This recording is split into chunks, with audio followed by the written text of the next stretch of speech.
en Italie, et quand Antonelli a gagné son premier Grand Prix, alors évidemment, on l'a célébré, on a analysé sa victoire, mais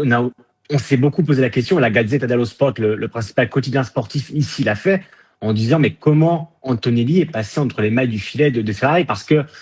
tu le disais, Stéphane, il y a la Ferrari Academy, il y a beaucoup de choses qui sont mises en place aujourd'hui dans le monde de la F1 globalement pour repérer les jeunes pépites, les jeunes talents.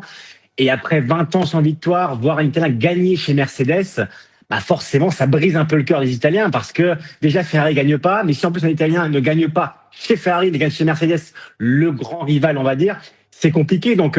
on voit bien qu'il y a des failles aussi dans la structure de la Scuderia Ferrari, mais en règle générale, on le voit bien, il y a eu tellement de changements ces dernières années dans les box, dans l'organigramme, dans la présidence, ça bouge à tous les étages chez Ferrari parce qu'il y a cette pression italienne du pays sur le fait que la Scuderia ne gagne pas depuis des années. Et je pense que voilà, il disait qu'il était concentré sur autre chose plutôt que sur on va dire, repérer des jeunes pilotes italiens, parce qu'aujourd'hui, sur les pilotes, c'est aussi la voiture qui a parfois des difficultés, on va dire.